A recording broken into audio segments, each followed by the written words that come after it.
Hello there everyone, I'm Christina of CSLdesigns and today I'm going to show you how to make this Festive Diamonds beaded Kumihimo necklace. And this is what mine has ended up looking like. So this is the pattern on the braid. So I chose the red and the green colours for the beads, obviously to give it that Christmassy feel. But you can easily choose other colours if you don't want a specific Christmas theme or anything. So this is the braid, you have the diamonds going all the way around. And then on the ends, I've finished them off using these Kumihimo ends and attached my clasp and extender chain. Now the length of the braid itself here is about 24 inches long, so it's a decent length for a necklace. And also, if you want to make a set, I've already made a tutorial previously for a bracelet version of this exact same braid. So obviously it's just a different length really, so you can make a set if you want to, and it'd be a really cute Christmas set I think.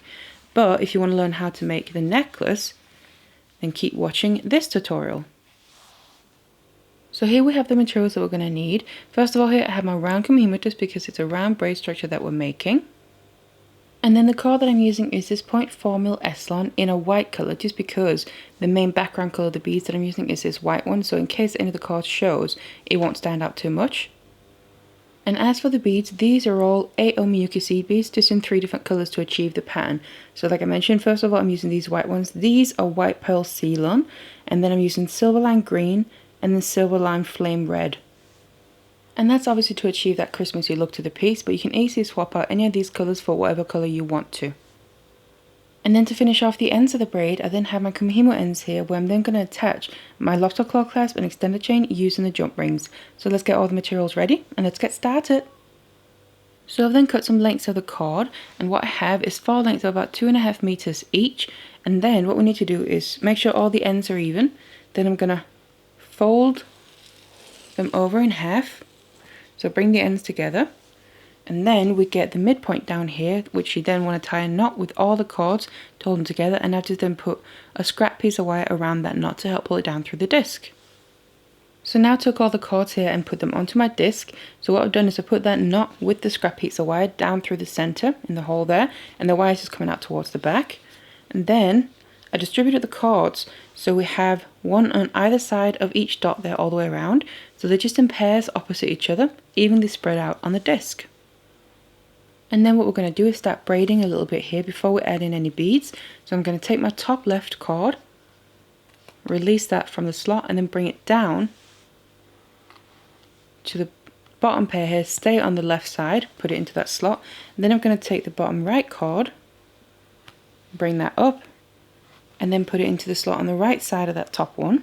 So that's the first pair that we moved. Now turn your disc, rotate it a quarter to the next pair, and then I'm going to take the top left one out of this, bring that down, stay on the left side, and then the bottom right one, and bring that up and stay on the right side.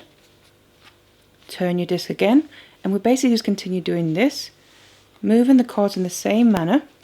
So top left one down, and bottom right one up, and then you turn your disc a quarter for the next one, and do this until you have about 1 to 2 centimeters of braid. So now continue braiding for a bit. You'll be able to see the braid is starting to come out here at the back, and then we need to start adding the beads to the lengths of cord. So I'm now adding my beads to all the lengths of cord here, and then this is what the setup looks like. So because it's a necklace that we're making and we're using then a lot of beads to make the braid, you can see there's quite a lot going on here. So what I've done is I've taken a picture of this whole setup, and then along with the text description as well, I put that onto my website to make it easier for you to add the beads to your lengths of cord here. So if you need to have a look at that, there's going to be a link in the description box down below. So I've made this setup to fit the way that I work with my braid. So as you saw in the beginning, I take my top left one first, bring that down, and then the bottom right one and bring that up. So if you start with either the top left one or the bottom right one, because they're the same as each other, then you can just set up the beads in the same way that I've done here. But if you start with the top right one or the bottom left one, because they're also the same as each other, then you'll need to set up beads a little bit differently. And that is in a mirrored image. So imagine you have a mirror in front of your disc, and then you need to set the beads up in that mirrored image to this that I have here. So what that means is, obviously it's just the beads, it's not the cords themselves. So the top two here would swap with each other. So that means all the beads on the left one would be on the right one instead, and then the ones on the right one would be on the left one. And the same with the bottom ones, they would also swap here, just with each other. Now on the side is where it's a bit different. they would swap over the middle. So that means the top one on either side would swap with each other over the middle here, and then the bottom ones would also swap with each other. And again, it's just the beads, not the actual cords, and how you place them here, so you get that mirrored image. And what I also just want to mention is, because it's a necklace that we're making, so we're using longer lengths of cord and also quite a few beads, it's going to be a little bit more difficult to work with if you just use them as they are. So that's why something like this will be quite handy. These are bobbins. You open them up like that, and then you just take one of your lengths of cord, and then you basically take one bobbin per length of cord, and I keep hold of one of the ends there, or the end of it, and then start wrapping this around. And I also want to start adding beads into it, because this is just going to make it more manageable to work with.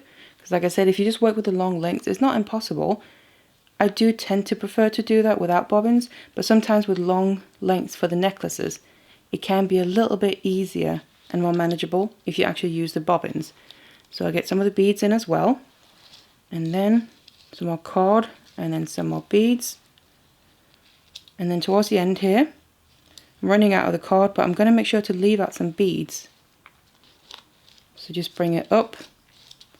So I don't have too long a length of cord left to work with. Still some free cord there, but then also a row of beads. And I'm going to start out with that, because then once, obviously do that with all of them here, once I've then used the beads, all you can do is open this back up, release some more cord and also some beads when you need to. And that makes it more manageable to work with when you're working with these long lengths. So I just do that with all of them. So I now attach bobbins to all the lengths of cord here, so it's going to be a lot more manageable to work with.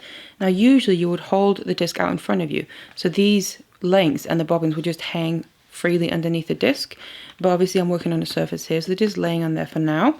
And then what we need to do is start adding the beads into the braid. So we're just going to continue with the same braid structure and the same movements that we were doing before. What I'm going to do is start from the top left one, same as I was doing before, continue the same braid, and then as I'm releasing this cord here, I'm just going to make sure to drop down that very first bead. You can see there it's going to fall right down into the middle, and then it might fall underneath by itself, but if it doesn't, what you want to make sure to do that is that bead goes underneath the cord that's coming out to the side. So if it doesn't go under by itself, make sure to tug it in with your finger, and then bring the cord down to the bottom, and then we take the bottom right one, and then as I'm releasing the cord, I'm dropping the first bead down, making sure it goes under the cord that's going out to this right side now, and then bringing the cord up.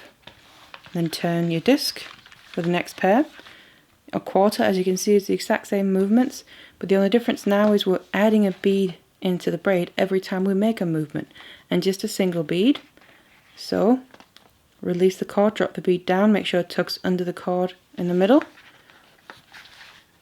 place your cord into the slot on the bottom, and then you just take your cord from the bottom here and bring it to the top, again making sure the bead goes under the cord in the middle.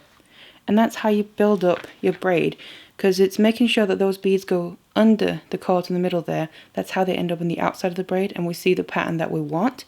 Whereas if you just let them, I'll just show you in the next one, release the cord, if you just kind of let them drop down and they end up on top of the braid, the end of the braid right there in the middle, they're going to actually end up inside of the braid.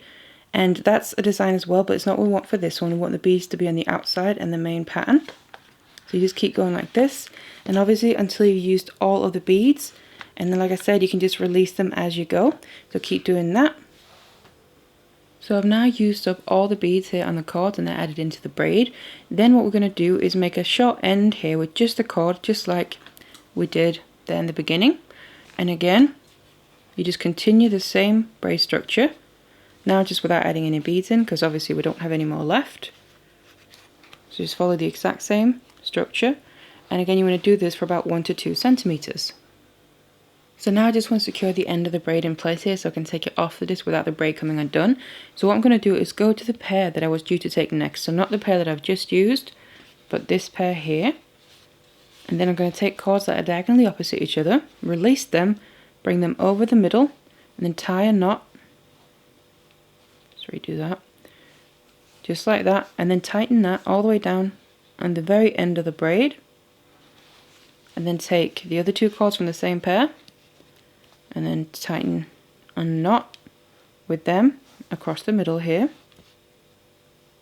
Tighten that down so that knot now sits on top of the first one we made. Then go to the next pair and just do the same thing. Again, take 2 cords diagonally opposite each other and make your knot first of all. Tighten it on top of the previous one. And then we have the final cords, which then also releases the braid from the disc. Again, just make a knot.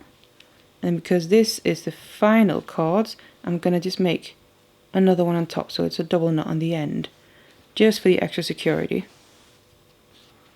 Just like that. And then we can just remove the disc here, because the end is secure now. And then we have our braid. So this is then what the pattern looks like. You can see here we have these little diamonds, and the festive diamonds because of the colours, going all the way around the braid. And obviously it's quite a long one because it's a necklace that we've made. So all that's left to do now is finish off the ends here so we can also attach our clasp. Here I have my wire. I'm just going to remove that and then that end is ready. On this one here we need to get rid of the excess lengths. So that means I'm just going to put some glue around where they're coming out from, cut them off, and then that end will be ready. Now I have a tutorial already where I show how to use Kumihimo ends to finish off the ends of the braid here. And then obviously you just use the loop, they look like this, in that Kumihimo end there to attach your findings. So just do that and then you'll have your finished necklace. So now I have the ends finished off here and I've attached my clasp, so just my extended chain and lobster claw clasp, and it's ready to wear. So this is what the necklace looks like. So you have a nice long length there with this cute festive Christmassy pattern, and obviously like I mentioned you can swap out colours so it doesn't have to be Christmas themed. So that's a necklace, and also if you want to make the bracelet so you can have a full set. So I really hope you enjoyed this tutorial and thank you very much for watching.